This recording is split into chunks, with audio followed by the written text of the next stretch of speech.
Senhor, meu querido irmão, minha querida irmã, que Deus abençoe sua vida.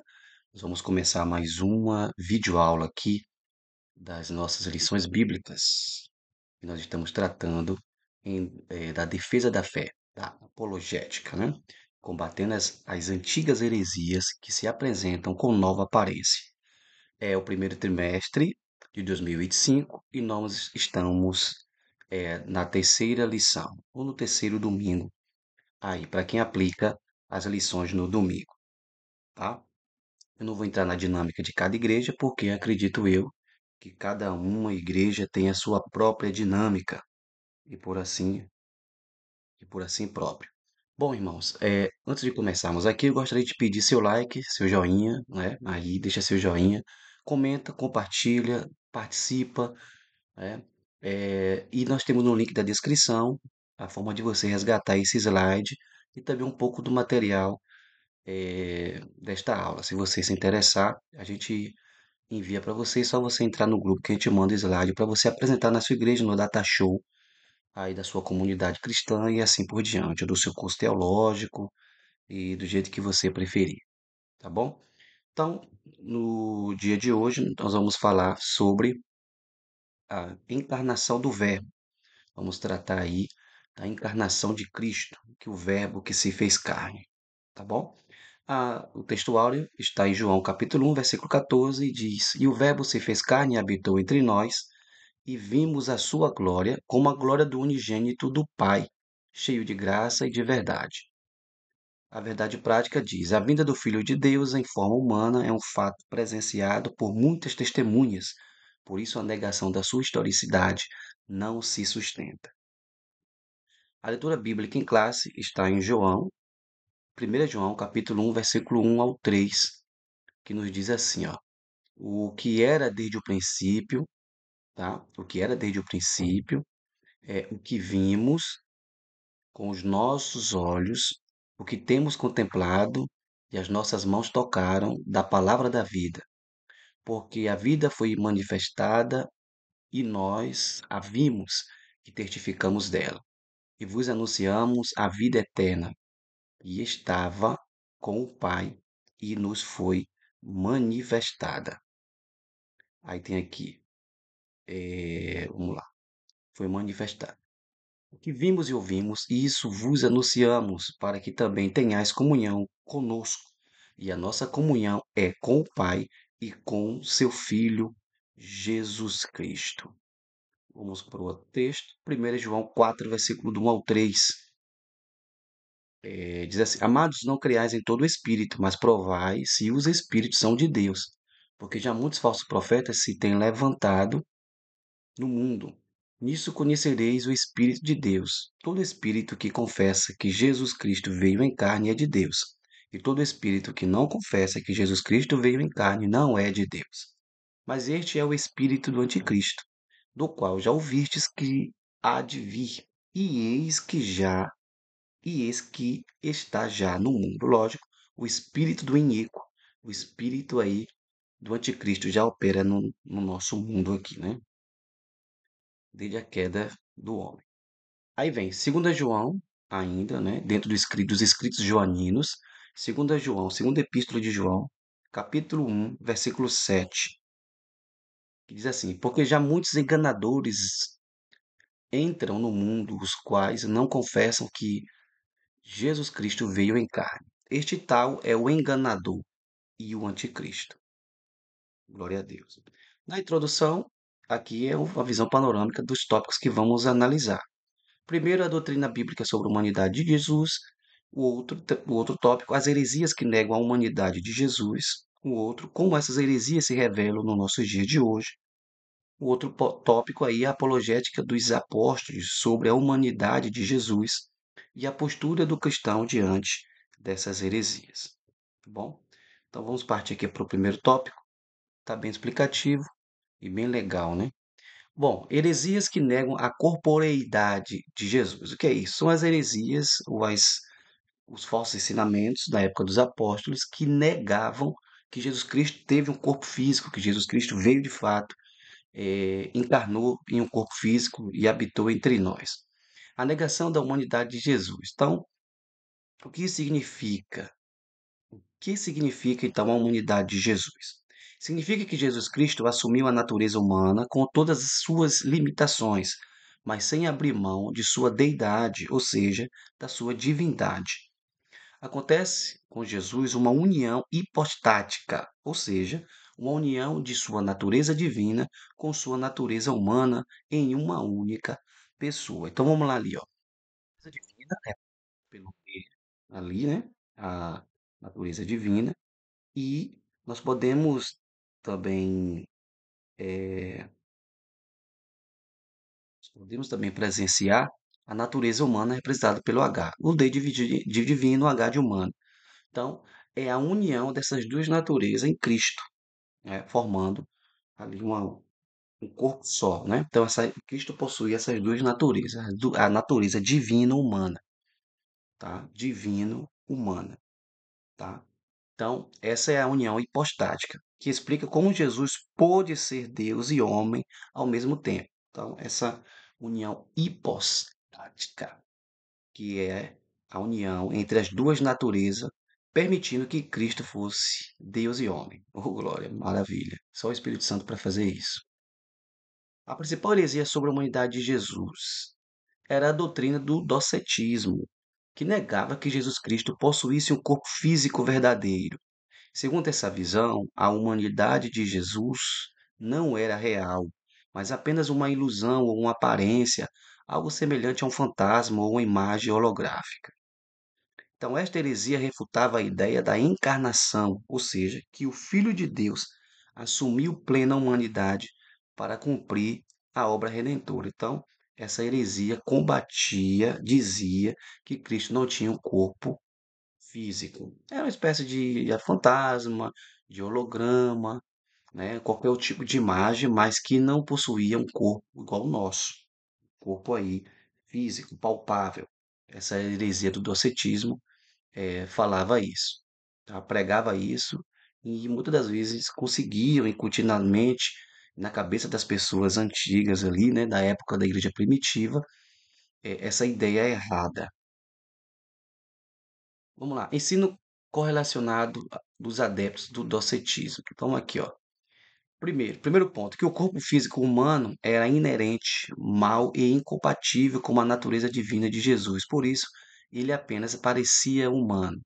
Então, ao propagar esse ensinamento, essa doutrina anula a eficácia do sacrifício na cruz, pois se Jesus não foi verdadeiro humano, ele não poderia representar a humanidade ou morrer pelos pecados. Então, Hebreus 2, 14, 17. Então, essa teoria, esse ensinamento cai por terra, porque Cristo teve família, Cristo foi profetizado, né? Cristo ele teve uma profissão, então todas as etapas humanas Cristo passou. A Bíblia diz que ele crescia em graça e conhecimento e estatura, né? Então conhecimento físico, psicológico, crescimento emocional, crescimento espiritual, todas as etapas que um ser humano também eh, pode executar.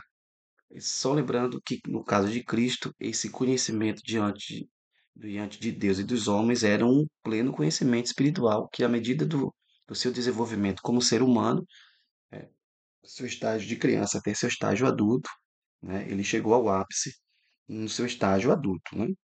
Mas mesmo assim, da mesma forma, nós seres humanos, como crianças, nós temos uma gama de conhecimento que ao longo do tempo nós vamos adquirindo até chegarmos à fase adulta e continuamos a aprender. Cristo, lógico, por ser Deus, ele tinha ali a plenitude do conhecimento, né? Vamos, então, os três principais líderes do docetismo e suas interpretações sobre a humanidade de Jesus. Então, primeiro, Cerinto, era contemporâneo do apóstolo João e negava o nascimento virginal de Cristo, afirmando que Cristo não nasceu Deus, mas tornou-se Deus no batismo, mas que quando morreu, Deus o abandonou, ou seja, negava a encarnação de Cristo no homem Jesus. Então, o que é que ele dizia? Que Cristo não nasceu Deus, mas tornou-se Deus no batismo. Então, nasceu uma pessoa qualquer, comum. Então, se Cristo não nasceu Deus, Então, a concepção. Agora, se Cristo não nasceu Deus, então como é que ele veio ao mundo? Se Cristo não nasceu, não nasceu. Então, de qualquer forma, eles negavam o nascimento virginal. Então, sendo por uma etapa ou por outra, sendo através de um, de uma relação sexual, homem-mulher, ou do próprio Espírito Santo, gerando no ventre de Maria, de qualquer forma seria um nascimento virginal, gente. Então, eles mesmos deturpam a sua própria ideologia. Então, agora sim, como é que eles negavam que Cristo não nasceu de uma virgem, não nasceu de uma mulher, que Cristo não veio ao mundo por uma mulher, por um nascimento natural, como qualquer outro ser humano vem ao mundo, e ao mesmo tempo, e ao mesmo tempo, eles negam o nascimento virginal. Então, Cristo apareceu aí do nada e depois se tornou Deus no batismo. Viu? Uma confusão. Eles mesmos fazem uma confusão, eles mesmos deturpam seu próprio ensino, eles mesmos criam barreiras para o próprio entendimento. Então, viu aí que é totalmente errôneo. Agora, vamos analisar essa questão do nascimento virginal, porque é através desse nascimento virginal que Cristo torna-se o unigênito, e não primogênito, mas unigênito. Em que sentido? Porque só Cristo nasceu e veio ao mundo como ele veio. Ninguém mais veio ao mundo como Cristo veio. Outra coisa, o nascimento virginal é o nascimento da legalidade da entrada para este mundo físico. Tá? Ninguém entra nesse mundo físico se não for pelo nascimento virginal, e Cristo passou pela mesma porta que o ser humano passou. Da concepção, eh, do nascimento de uma mulher. Tá? Vamos lá. A questão virginal fala de uma virgem, nascimento de uma virgem, eles negam que Cristo veio de uma virgem, mas independentemente de ter sido uma virgem ou não, independentemente de ser uma virgem ou não, Cristo, ele veio ao mundo como ser humano. Tudo bem, digamos que Maria já tivesse filhos, um exemplo.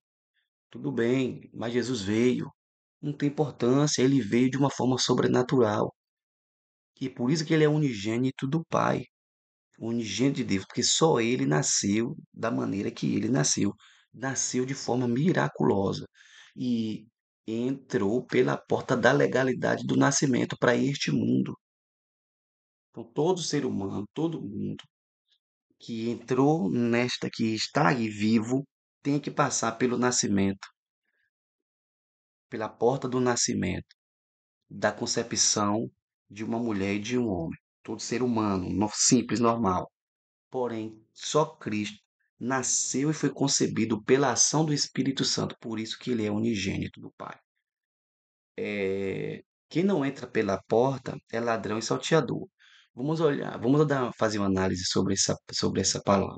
Quem não entra pela porta é ladrão e salteador. A porta pode significar porta fala de transição, fala de passagem, fala de aquele que sai de um ambiente e passa para outro ambiente. Então você nunca vai passar de um ambiente para o outro pela janela, mas sim pela porta. A porta existe exatamente para dar legalidade de transferência de lugar. Você está na sala, você vai para o quarto, você tem que passar por uma porta. Não existe uma janela no seu quarto. Dentro do condomínio, dentro do ambiente casa, o seu quarto, o seu quarto, dentro do ambiente casa, se você passa pela janela, você está quebrando uma regra.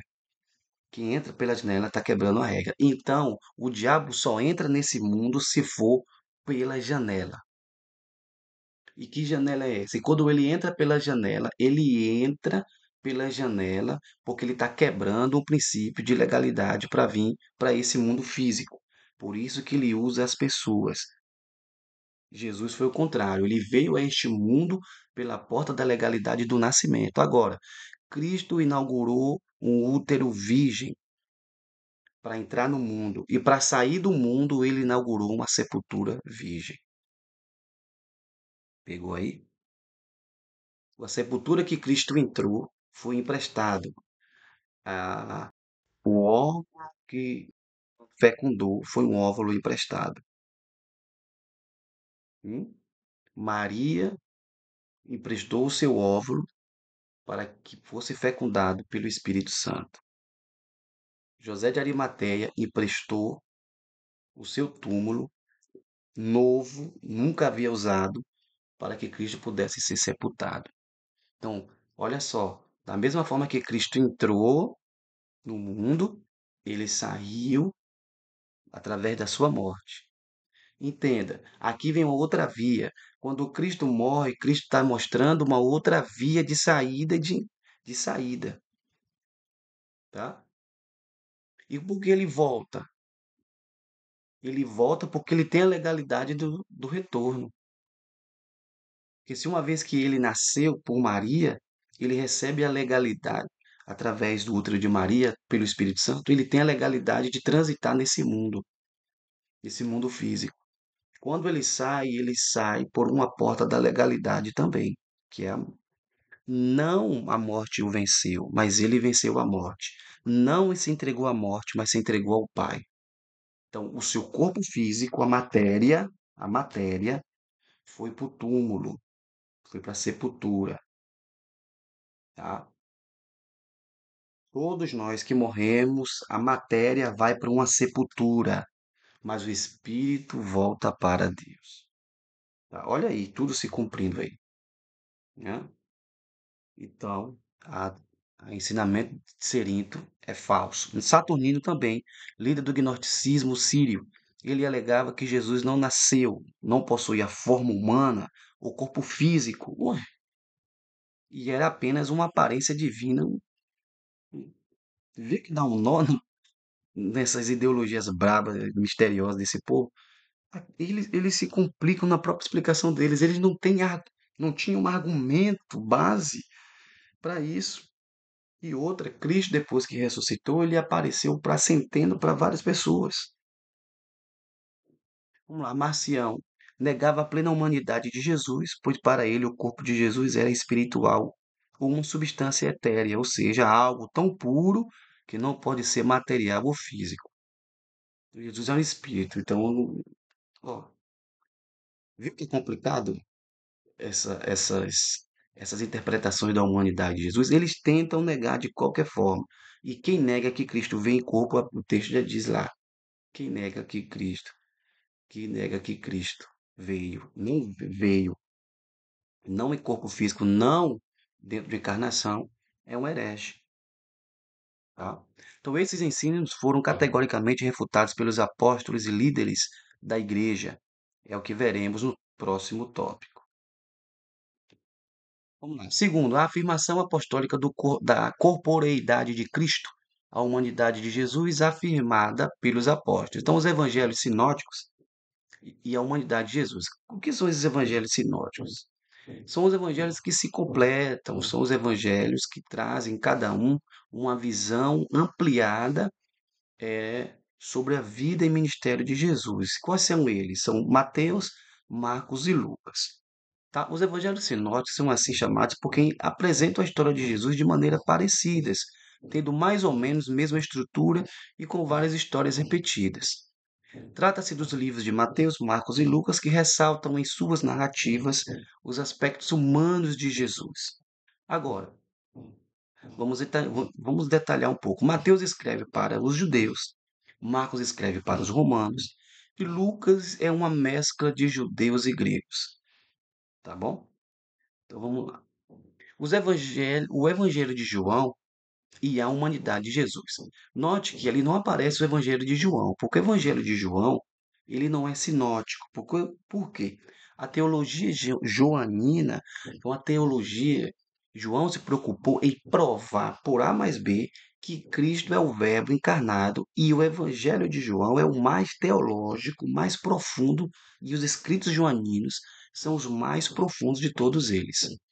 Então, nesse livro de João, na teologia joanina, ele sempre reforça o aspecto divino de Jesus, oferecendo uma visão mais teológica e espiritual também, interpretando a pessoa de Jesus como o Verbo encarnado, destacando que Jesus transcende o tempo e é eterno.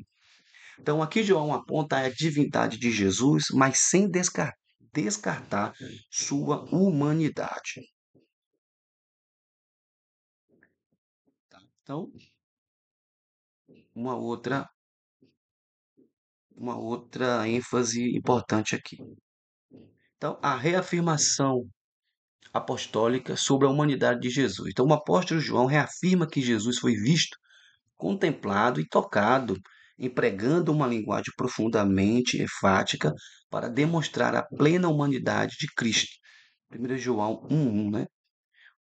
O apóstolo deixa bem claro que Jesus não era uma ilusão ou um ser espiritual sem corpo, mas o homem real que habitava fisicamente entre os homens. Olha, o ministério de Jesus tem uma ênfase, não só os sinóticos, o próprio João deixa bem claro a humanidade, a encarnação. Vamos tentar aqui deixar bem claro, irmãos, vamos tomar cuidado com esses termos. Não é reencarnar. Jesus não reencarnou. Jesus, ele encarnou, ele tornou-se carne, tá? Por quê? A reencarnação que é pregada pelo kardecismo, pelo espiritismo kardecista, diz que para uma pessoa reencarnar, ele tem que nascer, morrer e reencarnar. Porém, para que uma pessoa se reencarne, ele nunca volta da mesma forma que ele existiu. Ou ele volta, por exemplo, eh, como ser inanimado, né? Ou ele volta como um porco, como um cachorro, uma barata, como, como uma planta, como qualquer outra coisa, tá? Mas nunca volta como ele era. E eles acreditam que pessoas tenham lembranças das vidas passadas, porque é um estado de evolução. Então eles acreditam praticamente inferno, Deus me livre, né? Então, só que quando falamos de Cristo, nós estamos falando da encarnação. O Verbo, a palavra Logos, que se tornou revelada, que tornou-se Rema. Rema não só no sentido da iluminação bíblica, mas também dentro do sentido de tornar-se homem, tá? Uma das pessoas da Trindade, no caso o Filho, tornou-se homem. Por quê? Porque Paulo deixa bem claro, e não tem como não recorrer aos escritos paulinos. Paulo escreve dizendo que pelo homem, o primeiro Adão, através dele, o pecado entrou no mundo. Por isso todos pecaram e destituídos estão da glória de Deus. Mas o segundo Adão, e pelo segundo Adão, os pecados da humanidade foram retirados e redimidos. Tinha que ser um ser humano. Jesus tinha que vir em corpo. Outra coisa, tudo isso acontece desde a fundação do mundo. Vamos lá. Quando o homem cai ou peca, em Gênesis 3,15, tem o proto-evangelho, o projeto do evangelho em Gênesis. É Deus dizendo: Eu tenho um plano de redenção.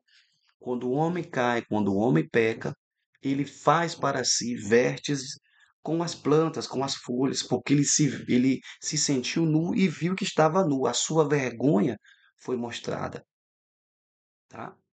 Então, a inocência deles foi deixada, foi destruída pela consciência que eles começaram a adquirir. E a partir dali, a Bíblia diz que Deus matou o animal e fez para o homem roupas de peles dos animais. Olha só, o estilista, né? Deus até estilista é.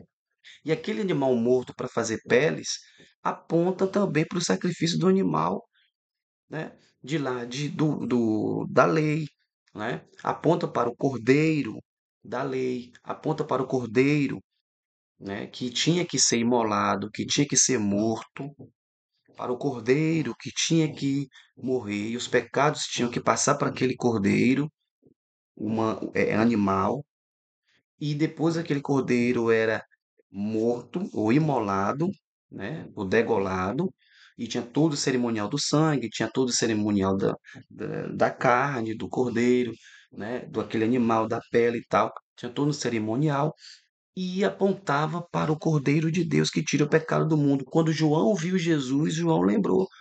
João lembrou e disse: Eis aí o Cordeiro de Deus que tira o pecado do mundo, né?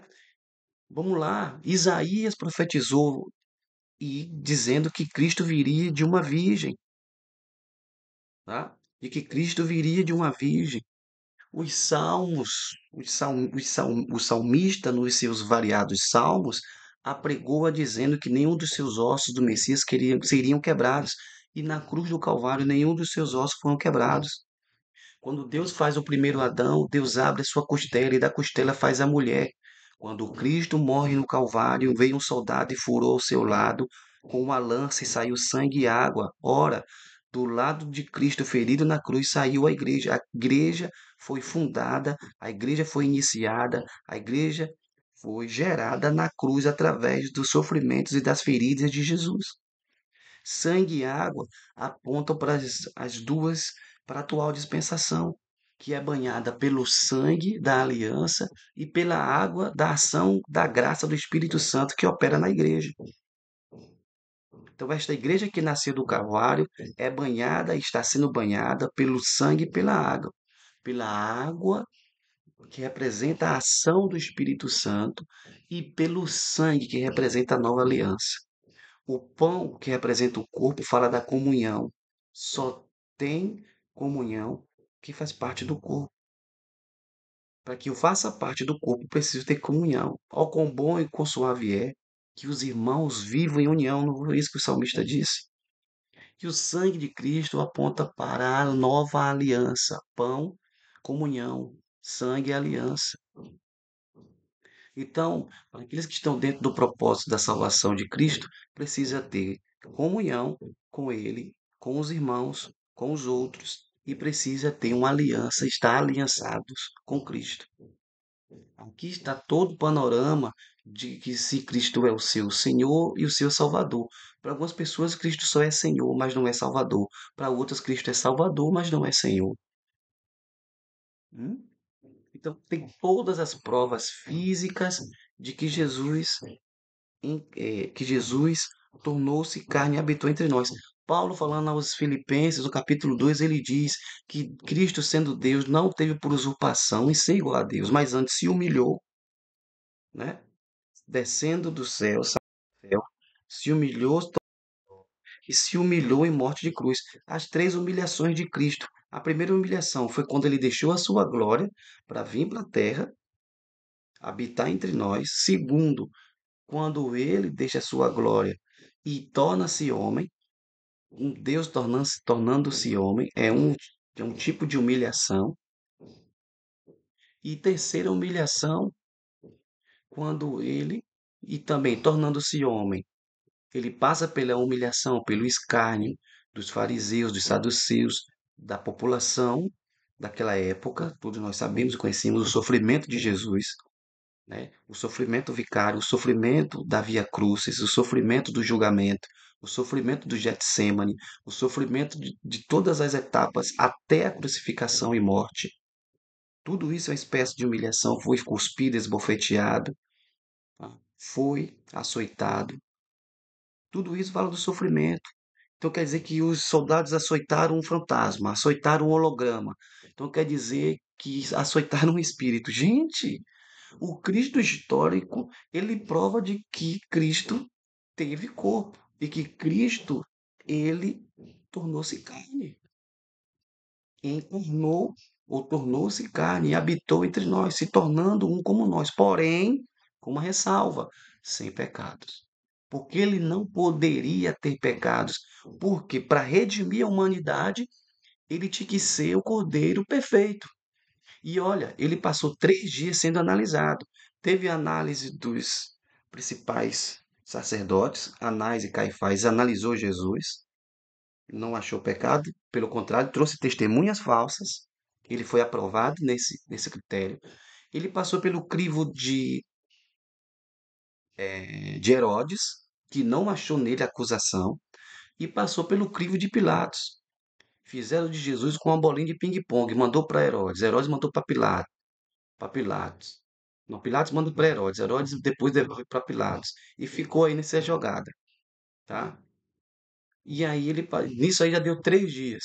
Nesse terceiro dia ele foi crucificado para cumprir a risca, porque o cordeiro tinha que passar por esse crivo de 3 dias para ser aprovado, para ver se nele não haveria mancha, pecado, para depois ir para o sacrifício. Então, depois que Cristo passou por todo esse crivo, ele foi para o sacrifício. Enquanto estava sendo sacrificado o cordeiro no templo ali, Cristo estava sendo crucificado fora também de Jerusalém, né? Fora do tabernáculo, fora do templo. Então, não tem como dizer que Cristo não habitou entre nós, não teve um corpo físico. A própria historicidade dele diz que ele encarnou e habitou entre nós.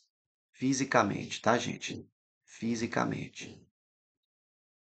A refutação de João a essa crença herética. Qual foi então a refutação?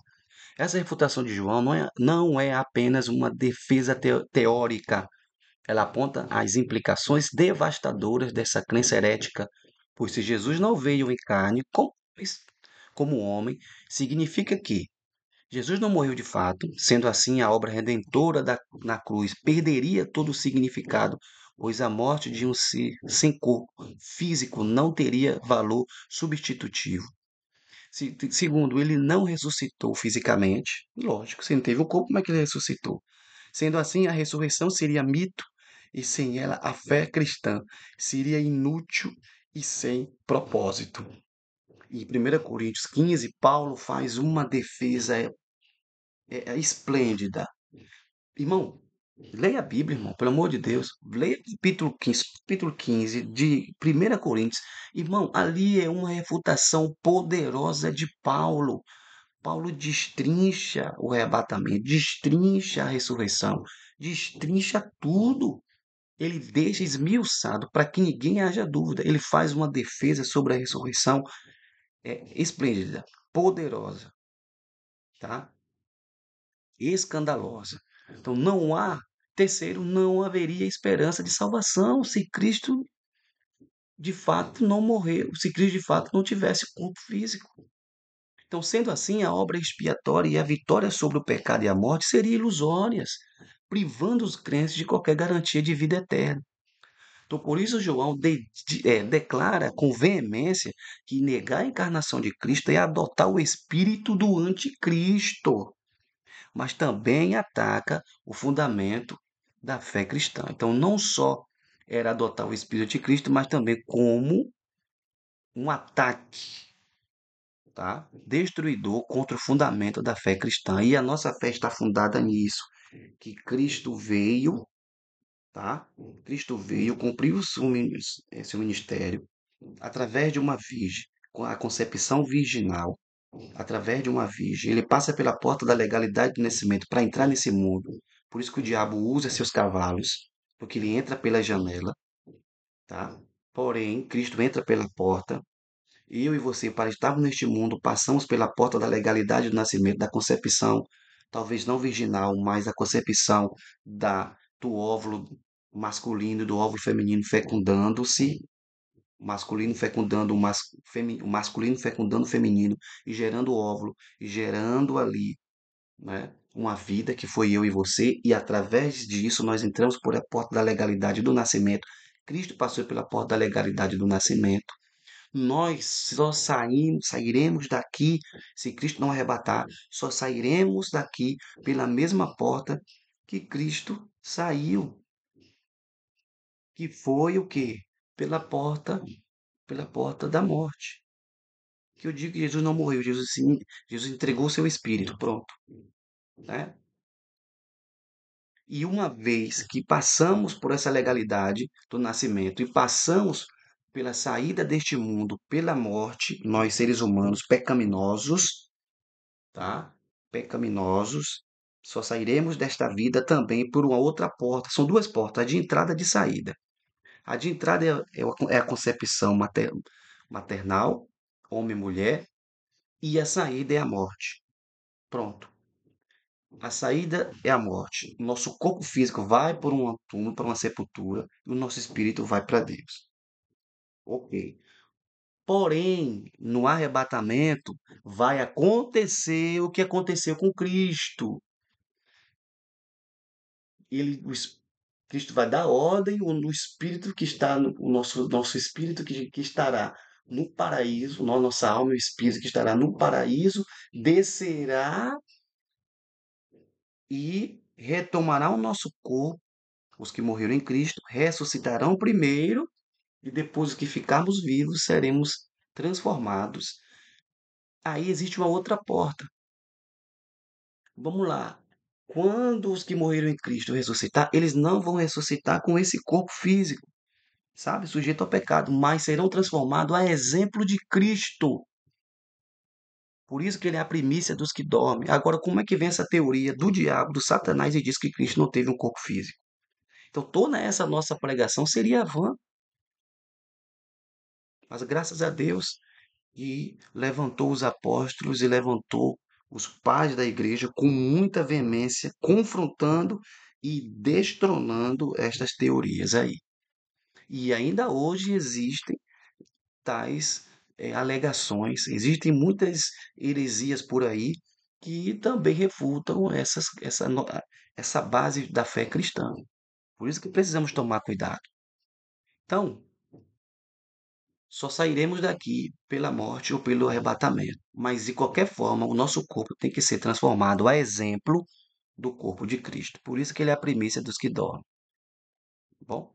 Então, vamos para outro tópico aqui. Terceiro, como essas heresias se revelam hoje? Então, vamos lá. A humanidade de Jesus e as heresias de hoje. Então, sobre o nascimento virginal de Jesus. Alguns movimentos religiosos, tais como a Igreja de Unificação e os Mórmons, negam que Jesus tenha sido concebido pelo Espírito Santo. Olha aí, tô falando? No entanto, a Bíblia proclama, desde o Antigo Testamento, o nascimento milagroso de Jesus. Então, os Mórmons e a Igreja da Unificação negam, né, que Jesus tenha sido concebido pelo Espírito Santo. No entanto, a Bíblia proclama desde o Antigo Testamento o nascimento milagroso de Jesus. Aí temos a Isaías, né, eh, fala do nascimento, né, da Virgem e tal. Eh, Mateus 18, Lucas 5. Então, essa negação não apenas distorce a verdade bíblica, mas também enfraquecem a compreensão da obra redentora de Cristo. Agora, imagine um camarada que é mormon, né? Eu vejo muitos jovens entrando nessa igreja. E é engraçado que o nome da igreja dos mormons é Igreja dos Santos dos Últimos Dias, né?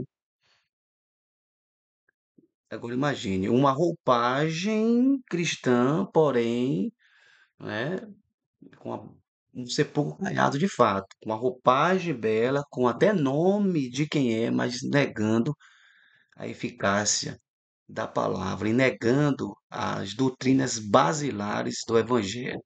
Então, olha só o anjo Gabriel ali, né? Não é que é Gabriel, lógico, é uma ilustração eh, de Gabriel dizendo para Maria: descerá sobre ti o Espírito Santo. Então, sem a concepção virginal pelo Espírito Santo, sua natureza divina seria questionada, não é? Seria questionada e sua missão como Salvador perfeito seria invalidada, né? Por quê? Porque vejamos a questão do nascimento virginal, né? Porque era um útero sem concepção alguma. Então, digamos assim, Cristo inauguraria, né, ali a madre ou o ventre de Maria, né? Da mesma forma que para sair deste mundo, ele inaugurou um sepulcro novo, tá? Então, essa negação não apenas distorce a verdade bíblica, mas também enfraquece a compreensão da obra redentora, tá? Vamos para o próximo aqui, próximo tópico. que diz sobre a morte e ressurreição de Cristo. Uma heresia de Brasilides. A heresia de Brasilides. O que isso significa? O gnóstico do Egito, do século II, propagou a ideia de que Jesus não foi crucificado. Para ele, Simão o Cirineu, que ajudou Jesus a carregar a cruz, foi transfigurado e crucificado no lugar de Jesus. Neste caso, Cristo apenas presenciou a crucificação de Simão, seu sócio. Jesus. Que aberração. Outra negação é o próprio Alcorão, né? Que é a Bíblia dos muçulmanos, que também nega a crucificação de Jesus. Seguindo a mesma ideia de Brasilides, ele afirma que um sósia de Jesus foi levado à cruz. Imagine. Vamos lá. A confirmação histórica da morte e ressurreição de Jesus. Maravilha, vamos ver aqui agora. Então, vamos lá. Evidências bíblicas. Mateus 27, versículo 32 a 66. Eu não vou abrir essas referências, porque o propósito aqui é fazer com que você estude aí na sua casa. Então, você vai abrir a sua Bíblia, vai acompanhar cada referência, tá? E vai de forma gradativa, vai parando o vídeo, vai estudando, vai lendo e confirmando aí. Tá? Então, Mateus 27, 32 ao 66, Marcos 15, 21 ao 47, Lucas 23, 26 ao 56, João 19, 16 a 42. Só lembrando, se os irmãos verem aí um batuque, né, um barulho, aí que está tendo uma obra aqui perto de casa, então se tiver algum barulho aí estranho, é por causa disso, tá? Só esclarecer. Então, João 19, 16, 42, 1 Coríntios 15, versículo 3 a 8 e Atos 1, 3. Então, testemunhos históricos não cristãos, de historiadores seculares, judeus e romanos, Flávio José, até mesmo Tácito, né? São historiadores não cristãos, foram judeus e romanos que viveram ali naquela época, ou próximo daquela época ali, que testemunharam, né?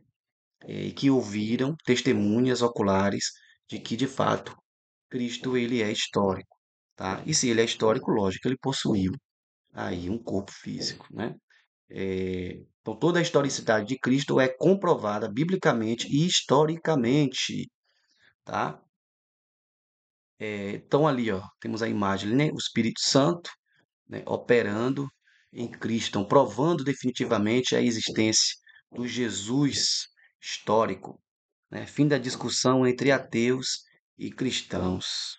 Glória a Deus. Então, nós temos o testemunho vivo ocular dos discípulos, dos apóstolos, e temos também testemunhos, né, dos próprios historiadores da época aí que deixaram seus escritos. E que bom que eles deixaram os seus escritos, né? Exatamente para trazer mais luz sobre essa temática. Então, conclusão: a postura do cristão. Fazer a apologética bíblica sobre a humanidade de Jesus. Então, seu ensinamento foi de parto normal, como os demais, embora concebido pelo Espírito Santo. Tá? Então, não foi nem cesáreo. Tá? É, é, é, ele foi parto normal. Então, sentiu fome, sede, sono, cansaço, como qualquer outro ser humano. Irmão, a diferença de Cristo para nós é que ele era Deus e também não pecou. Tá? O pecado não habitava e não tinha vez com Jesus.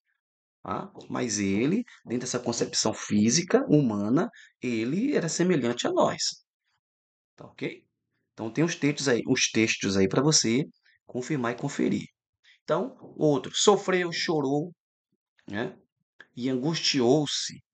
Tem as referências, Mateus 26, 37, Lucas 19, 41, João 11, 35, né? Jesus chorou. Fala muito sobre isso. Então, passou pela mesma agonia da morte, Mateus 26, 38.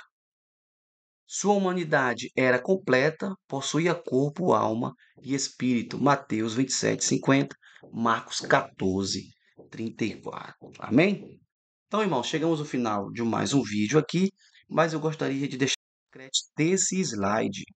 Esse slide, eu sempre digo aqui, é uma parceria entre esse canal, né, entre esse canal, Evangelista Emerson Santana Oficial, e o canal aí do meu amigo evangelista Fabiano Leles. Tá aí todos os contatos dele, se você quiser ajudar financeiramente, tá aí o Pix, né? Como você contribuir e como você conferir eh, toda a gama de material que o pastor Luiz Fabiano Leles ele tem, tá bom?